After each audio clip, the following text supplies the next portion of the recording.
La palabra de Dios es una palabra eterna. Dios nos habla en la Sagrada Escritura. Es importante que hagamos la lectura del Evangelio con frecuencia y de esta manera podremos sacar fruto. Escuchemos.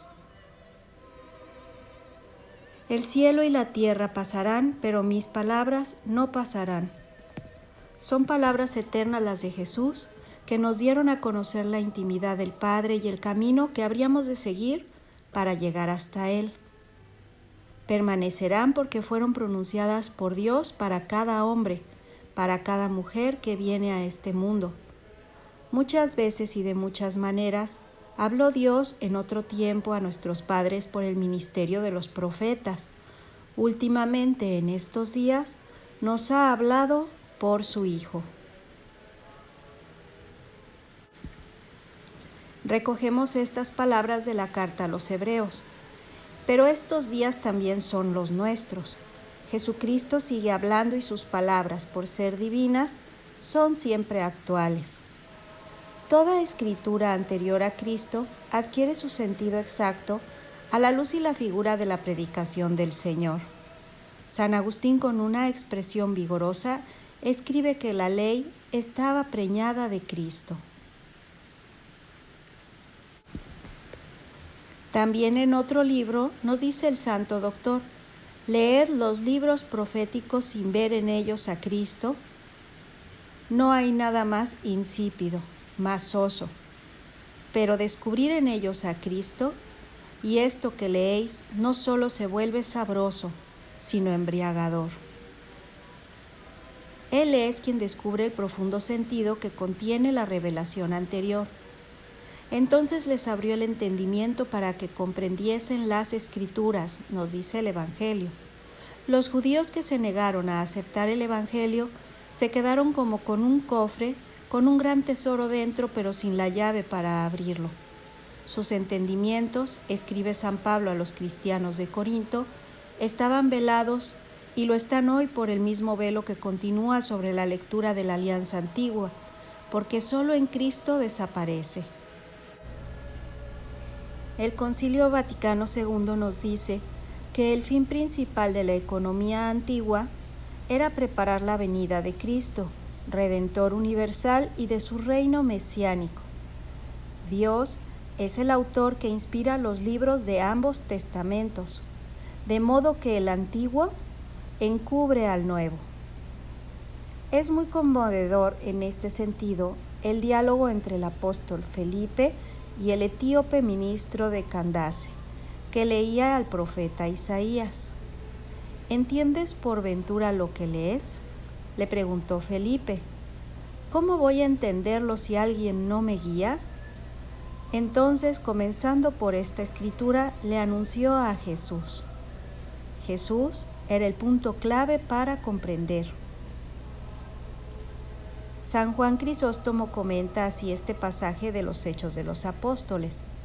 Considera que gran cosa es no descuidar la lectura de la Escritura, ni siquiera durante el viaje. Piensa en esto los que ni siquiera en su casa las leen, porque están con la mujer, o porque militan en el ejército, o tienen preocupaciones por sus familiares y ocupaciones en otros asuntos. Creen que no les conviene hacer este esfuerzo por leer las divinas Escrituras. Este bárbaro etíope es un ejemplo para nosotros, para los que tienen una vida privada, para los miembros del ejército, para las autoridades y también para las mujeres, más aún las que están siempre en casa, y para los que han escogido la vida monástica. Aprendan todos que ninguna circunstancia es impedimento para la lectura divina, que es posible realizar no solo en casa, sino en la plaza, en el viaje, en compañía de muchos o en medio de una ocupación. No descuidemos, os ruego, la lectura de las Escrituras. Desde siempre la Iglesia ha recomendado la lectura y meditación principalmente del Nuevo Testamento, en el que siempre encontramos a Cristo que sale a nuestro encuentro.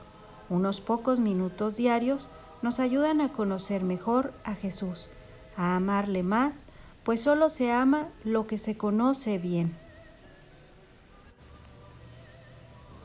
Todas las escrituras habían trazado el camino que debía recorrer Cristo.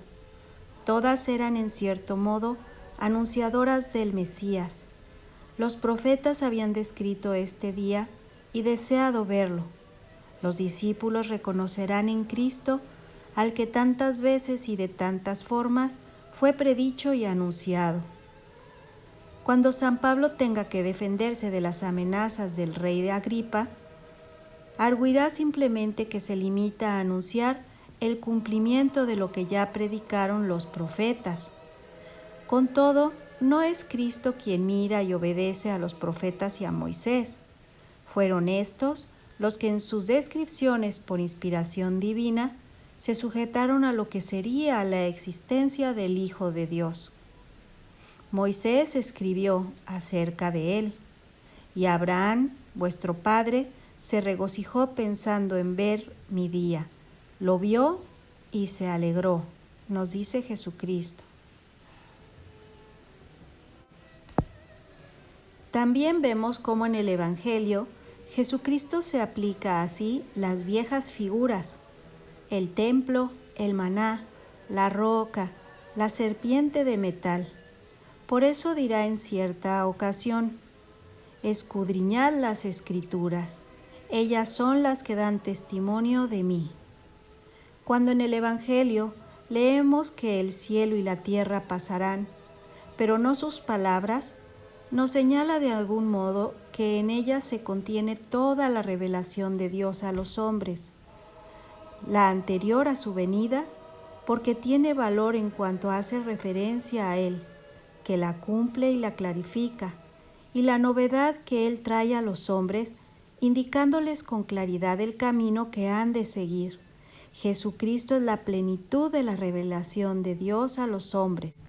Por eso la carta a los Hebreos nos enseña que la palabra de Dios es viva y eficaz, y más cortante que una espada de doble filo.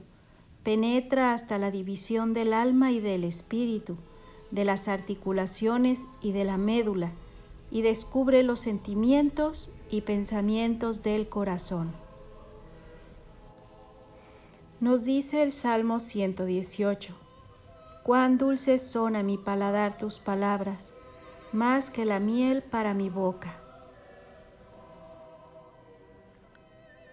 ¿Cuántas veces meditamos un pasaje del Evangelio, sobre todo de la pasión de nuestro Señor, y es como una enérgica llamada a huir de esta vida menos heroica, a la que nos empuja a veces un exceso cuidado de la salud o un tono menos vibrante de nuestras actividades?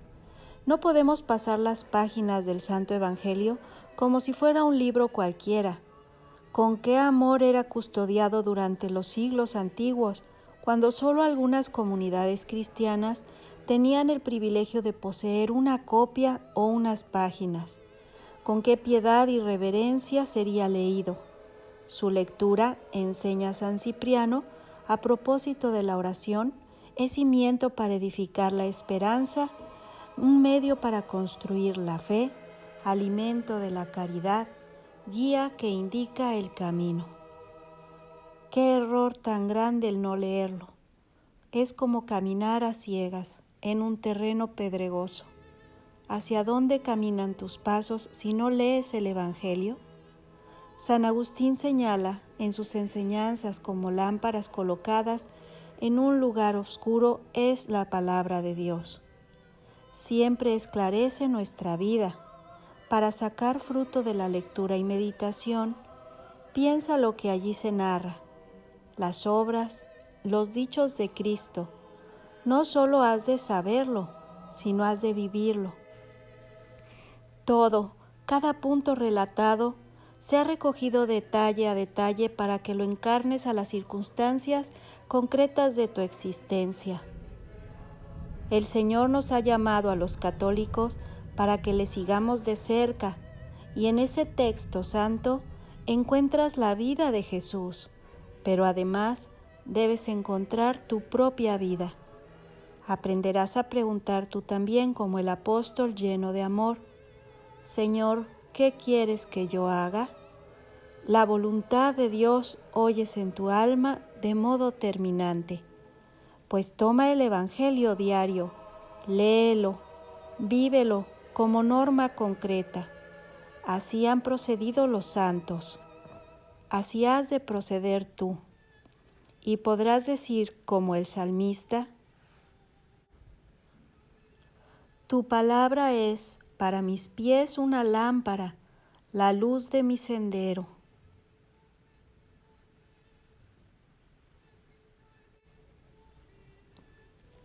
Hoy durante este día, atesora en tu corazón estas palabras. El cielo y la tierra pasarán, pero mis palabras no pasarán. Que Dios te bendiga.